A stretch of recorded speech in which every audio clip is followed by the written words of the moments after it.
Sindaco Pizzoli, con il decreto firmato dal ministro Lollobrigida, un altro passo avanti per il vostro problema granchio blu nelle lagune del suo territorio.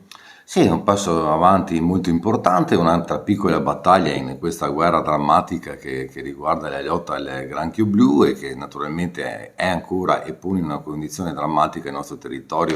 C'è da dire che noi è dal 16 di giugno, dalla prima riunione in prefettura, che chiedevamo lo stato di emergenza e lo stato di emergenza non si poteva dare perché non era equiparato ad agenti atmosferici che mettono in crisi, come succede molto spesso purtroppo in diverse zone del territorio. Si è optato quindi per la strada della modifica della legge 102, equiparando il Fondo Nazionale di Solidarietà, quello agricolo, anche alla pesca e quindi anche naturalmente agli agenti alieni, così come il granchio blu. Il 30 di dicembre è stata modificata la legge in Parlamento, pubblicazione nella Gazzetta. Il 9 di febbraio la firma del Ministro sui decreti applicativi, il 20 di febbraio la declaratoria da parte delle regioni, che è tornata poi al governo per il decreto firmato, come ben sappiamo, ieri dello stato di calamità.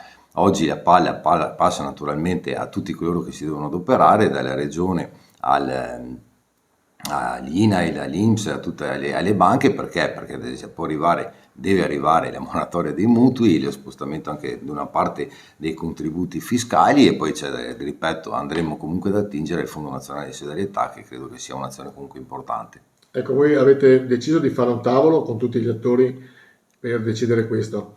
Sicuramente faremo un tavolo anche per entrare in quelle che sono poi tutte per entrare naturalmente anche tecnicamente in quello che dicono i decreti, perché poi insomma la mia parte è quella politica, ma serve sicuramente un tavolo che possa comunque coinvolgere tutti gli attori. Ho già sentito anche la prefettura, che devo dire è sempre molto presente e molto attenta. Credo che a breve faremo anche un tavolo.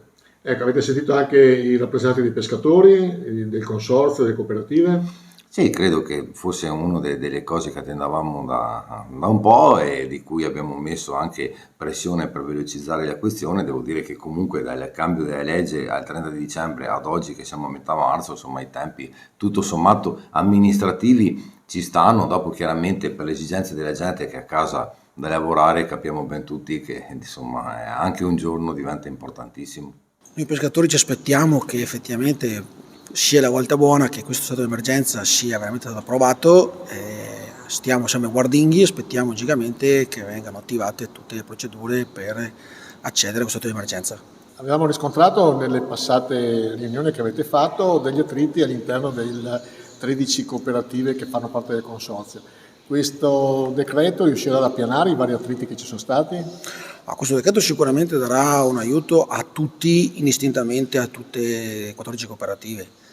E appianare non è stato neanche è solo questione forse di idee un po' diverse, ma credo insomma che questo non è un problema. Sicuramente il stato di emergenza, se sarà attivato, sarà un bene per tutti assolutamente.